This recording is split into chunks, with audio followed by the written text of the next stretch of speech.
समर्थ शर्मा जी। राधे राधे महाराज जी।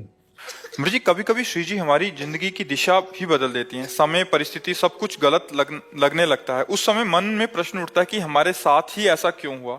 लेकिन जैसे ही हम उनका नाम जपते हैं सब कुछ अपने आप ठीक होने लगता है। ये श्री जी की कैसी लीला है महाराज जी? क्या हमारे विश्वास और प्रेम की परीक्षा होती है या उनका दया स्वरूप? नहीं, रजोगुण की जब वृद्धि होती है और तमोगुण उससे मिल जाता है तो हमें फिर भगवान में संशय होने लगता है, संसार की तरफ हमारी मनोगति होने लगती है।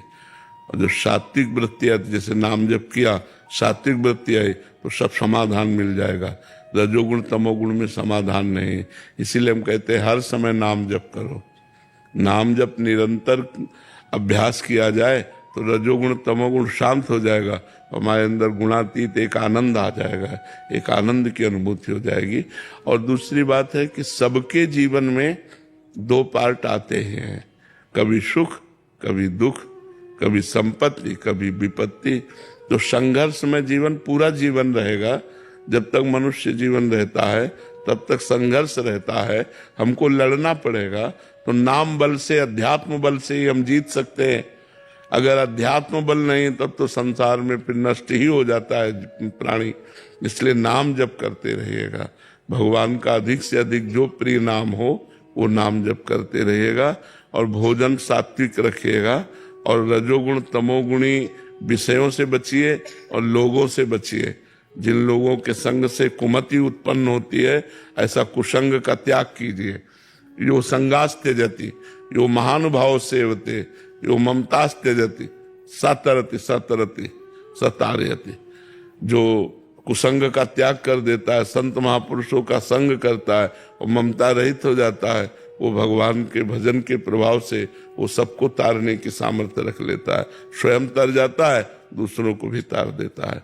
इसलिए पवित्र भोजन पाओ, सत्संग करो, नाम जप करो। कैसी भी विपत्ति आए घबराओ मत, भगवान है ऐसा विश्वास रखो। भुवन चंद जी गाजियाबाद से। राधे राधे। राधे राधे महाराज जी। महाराज जी, मुझे लोगों की मदद करना बहुत अच्छा लगता है और मैं अपना पूरा जीवन इसी सेवा में लगाना भी चाहता हूँ। परंतु कभी कभी जिंदगी में मदद करता हूँ, वही लोग मुझे गलत बोल देते हैं। उनके व्यवहार से मुझे बहुत दुख होता है। ऐसे समय में मन ये टूटने इसी लगता से है। बचना है। जब हम लोगों की मदद करें तो उनमें हम भगवान को देखें और वो मदद कार्य जो हमने किया वो पुण्य कार्य है, उसे हम भगवान को समर्पित कर दें। बदले में उनसे हम धन्यवाद न चाहें। हमारे अंदर आकांक्षा होती है कि हम जिसको कुछ सेवा करते हैं वो हमसे कृतज्ञता प्रकट करें, लेकिन वो प्रतिकूल व्यवहार करें तो फिर दुख होता है। ये अध्यात्म नहीं है।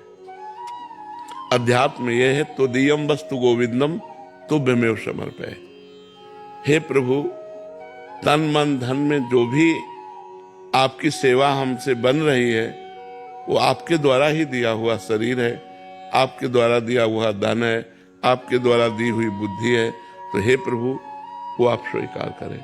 तो मनुष्य रूप में अंतःकरण में सबके भगवान विराजमान है। हम उन भगवान की सेवा करें तो बदले में हमको धन्यवाद की चाह नहीं होगी। वो हमसे जब प्रतिकूल व्यवहार करेगा तो हमारे हृदय में आनंद रहेगा। हमने तो चाह ही नहीं था कि आप अनुकूल व्यवहार करें। और ये आपकी सत्य बात है कि जब आप किसी का परोपकार करेंगे, हित करेंगे, और उसके बाद जब वो उसका रूप देखेंगे तो वो रूप आपके प्रतिकूल होगा। तो फिर असहनीय होता है कि हमने ऐसा किया और ऐसा। तो हमें चाहिए कि हम वो भगवान से लें, मनुष्य से नहीं। और भगवान परम मंगल करेंगे। परोपकार जैसा धर्म नहीं है, परहित सरिस धर्म नहीं भाई। जो दूसरों का हित करते हैं ये सबसे बड़ा धर्म है। पर इसमें और भाव शुद्ध करो, दूसरों में भगवान का भाव करके वो सेवा, वो पुण्य कर्म भगवान को समर्पित कर दो। और भगवान से हमें लेना है, मनुष्य से नहीं लेना। मनुष्य धन्यवाद भी दे तो नहीं हमें लेना। हमें भगवान ने प्रेरणा की, हमने आपकी सेवा कर दी, नेकी कर दरिया में डाल।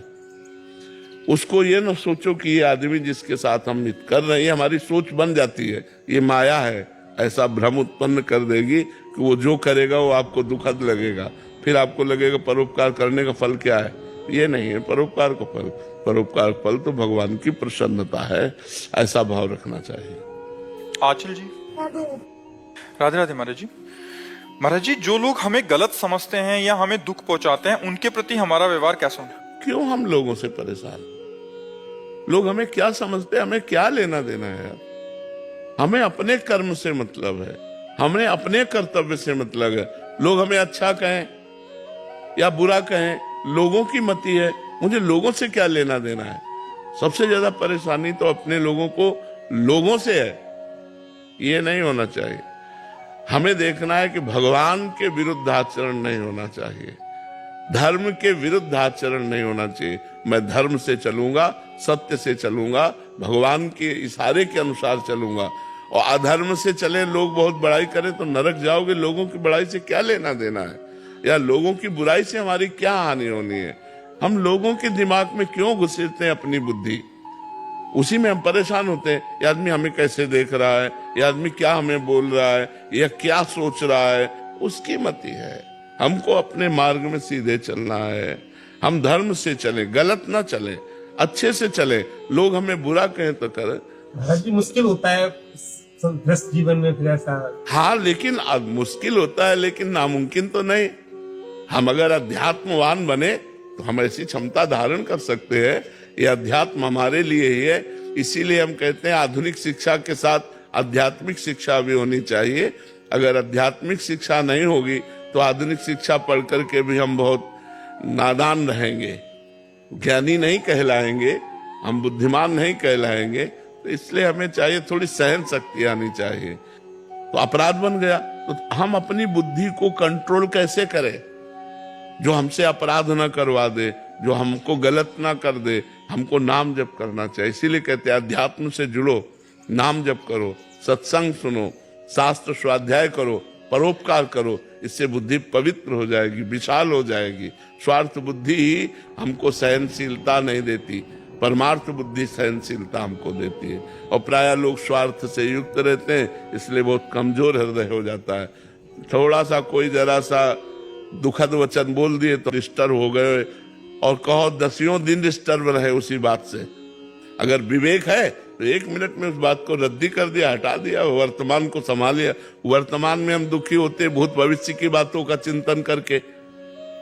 जब हमारे अंदर परमार्थ नहीं होता, अध्यात्म नहीं होता ना, तो हम वर्तमान में या तो भूत का चिंतन करते रहते हैं, ऐसा ऐसा उसने कहा, ऐसा वो ऐसा, या आगे क्या होगा, इन विषयों में हम परेशान रहते हैं। तो वर्तमान तो हमारा नष्ट हो रहा है। वर्तमान में राधा राधा राधा, भविष्य मंगल होगा, और भूत भी जो गंदा हो गया है वो पवित्र हो जाएगा। भगवान के नाम से जुड़ो तभी मंगल होगा।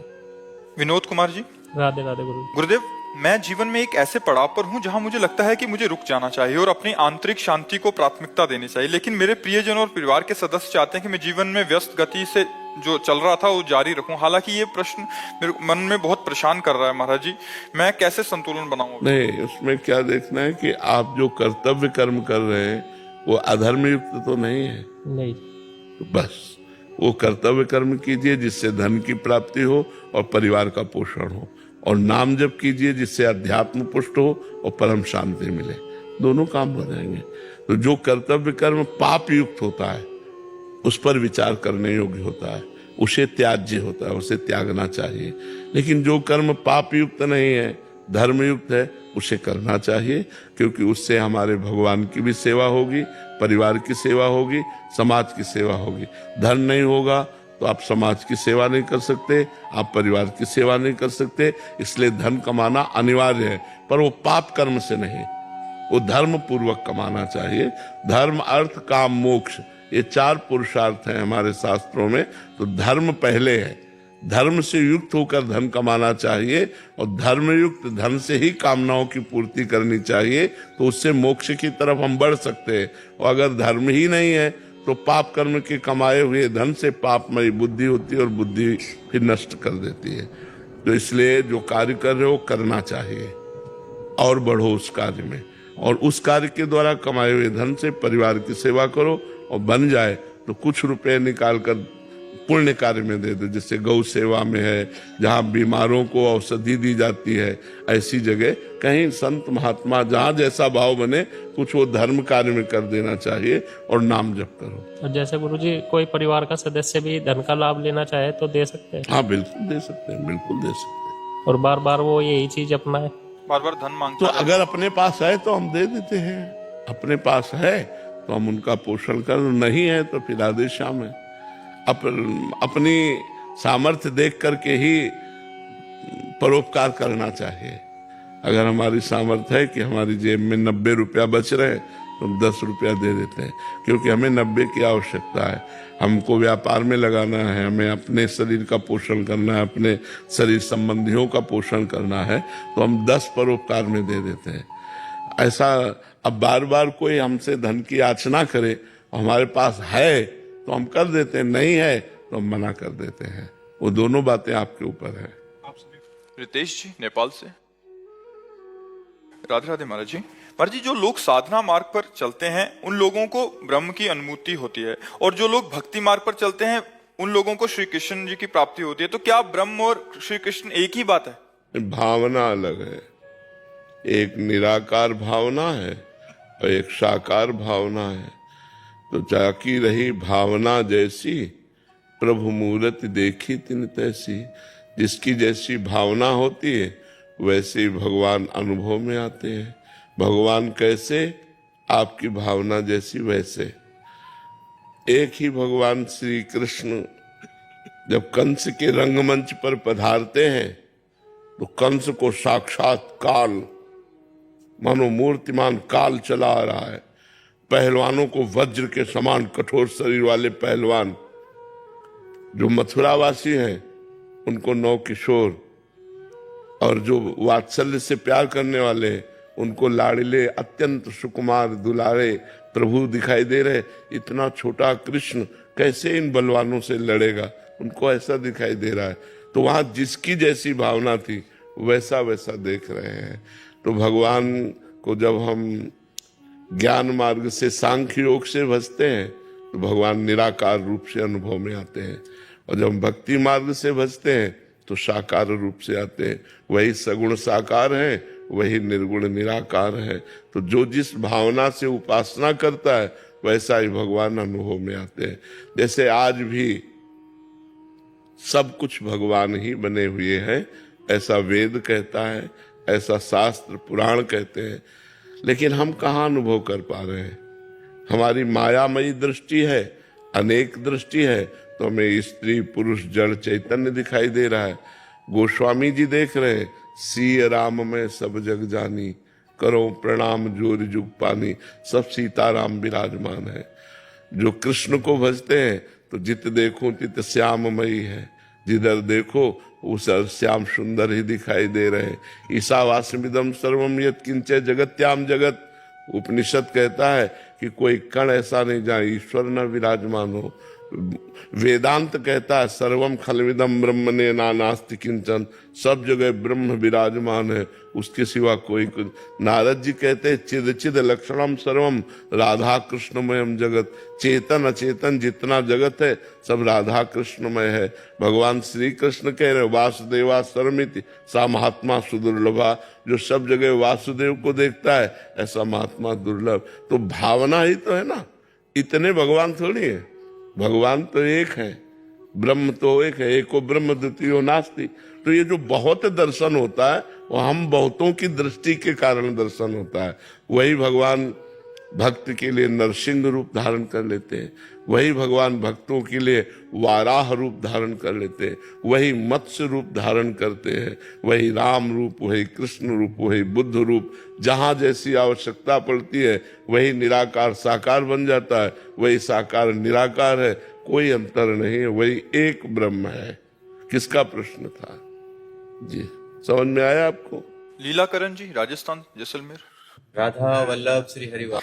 राधे राधे महाराज जी। महाराज जी, भगवत गीता के श्लोक में श्री कृष्ण जी कहते हैं कि सभी प्राणी मुझ में हैं किंतु मैं उनमें नहीं हूं, तथा दूसरे श्लोक में वासुदेव सर्वमिति, अर्थात सब कुछ वासुदेव ही है। कृपया मार्गदर्शन करें। इसीलिए भजन की आवश्यकता है, भगवान की वाणी के रहस्य को समझना। बर्फ में पानी प्रवेश नहीं कर सकता, तो बर्फ है क्या? भगवान कहते हैं सब भूत मेरे में है। पहले समझो, भगवान की वाणी का राज समझो। सब भूत मेरे में है। मेरे में है का मतलब मैं ही सब भूतों में बनाऊं और मैं किसी में प्रवेश नहीं करता, क्योंकि वही बने हुए हैं, तो प्रवेश क्या करे? समझ में आ रहा है कि नहीं? और उसी को इशारे से बता रहे हैं कि वासुदेवा सर्वमित, मैं ही सब कुछ बना हुआ हूं। तो चतुराई समझो, शब्द की चतुराई समझना है, शब्द की जो गूढ़ता है उसको समझना है। भगवान ही सब बने हुए हैं, इसलिए भगवान उसमें प्रवेश नहीं करते, क्योंकि भगवान ही पंचभूत बने हुए। इंद्रियाणम मनश्चास्मि, भगवान ही मन बने हुए हैं, भगवान ही प्राण बने हुए हैं, भगवान ही जीवन है, भगवान ही आत्मा है। तो प्रवेश किस में करें? दूसरा कोई हो तो उसमें प्रवेश करें, वही जब बने हुए हैं तो उसमें प्रवेश क्या करें? जैसे हम कह दें कि पानी बर्फ में प्रवेश नहीं करता, तो है क्या वो बर्फ? पानी ही तो है ना। ऐसे ही भगवान ही सब रूपों में है, इसलिए वो किस में प्रवेश करें? क्योंकि पहले से वो विद्यमान है उनमें। समझ आ रही बात? भजन करोगे तो समझ में आएगी, नहीं समझ में आई बात तुम्हारी है? भगवान ही सब भूतों के रूप में है। जब सृष्टि नहीं थी तब कौन था? भगवान थे। जब सृष्टि नहीं रहेगी तो कौन रहेगा? तो बीच में कौन है? भगवादी तो है सब रूपों में। तो अब वो प्रवेश करे तो किस में करे? अपने आप में प्रवेश करना है, तो वो तो उस विराजमान है। इसीलिए कह रहे मैं किसी भूतों में प्रवेश नहीं करता, क्योंकि मैं ही भूत बना हूं, पंचभूत मैं ही बना हुआ हूं, वही बने हुए। शास्त्रों का स्वाध्याय करो और भजन करो, तब बुद्धि का विकास होगा और उसमें ज्ञान होगा, तब ये बातें समझ पाओगे। अजीत जी देवरिया, राधे राधे। राधे राधे महाराज जी। महाराज जी, गुरु किसे माने? उसे जो अध्यात्म की ओर ले जाने के संबंधित ज्ञान दे, उसे जो हमारी व्यस्तम दिनचर्या को, जरूरतों को, लक्ष्य की प्राप्ति हेतु जो हम मार्गदर्शन गुरु का करे, या सिर्फ अर्थ है, गुरु का सिर्फ अर्थ है अज्ञान तिमिरांधस्य ज्ञानांजन शलाकया चक्षुरुन्मीलितम येन तस्मै श्री गुरुवे नमः। जो हमारे अज्ञान का नाश कर दे, गु माने अंधकार, रु माने प्रकाश, जो हमारे अज्ञान अंधकार का नाश करके ज्ञान प्रकाशित करके ब्रह्म से मिला दे, वही गुरु। और फिर तो ऐसे शिक्षा गुरु, दीक्षा गुरु, और जो हमें सही बात बता दे, सब में गुरु बैठा हुआ है। लेकिन गुरु का सही अर्थ है संपूर्ण अज्ञान का नाश करा करके जो ज्ञान स्वरूप परमात्मा से मिला दे, वही हमारा गुरु है। और वो सिर्फ भगवान है, दूसरा कोई है नहीं। भगवान ही मनुष्य रूप में, संत रूप में, सदगुरु रूप में विराजमान होकर के हमारा कल्याण करते हैं, दूसरा कोई नहीं। जो गुरु को व्यक्ति समझता है उसका कभी कल्याण हो ही नहीं सकता। गुरु साक्षात परब्रह्म तस्मै श्री गुरुवे नमः। परब्रह्म परमात्मा ही हमारे लिए मनुष्य रूप में आकर के, क्योंकि हम परमात्मा की बात नहीं समझ सकते, तो परमात्मा हमारी वाणी में हमारे जैसे बन करके आकर हमको समझाकर अपने स्वरूप में स्थित कर देते हैं। जो हमें अज्ञान से हटाकर परमात्मा में स्थित कर दे, उसे ही गुरु कहते हैं। और तो हारमोनियम बजाने वाला भी गुरु होगा, अगर हारमोनियम सीखना है, ढोलक बजाने वाला भी गुरु होगा। बस सही गुरु का अर्थ है जो गुरुदेव अज्ञान से हटाकर भगवान की प्राप्ति करा दे, वही गुरुदेव है।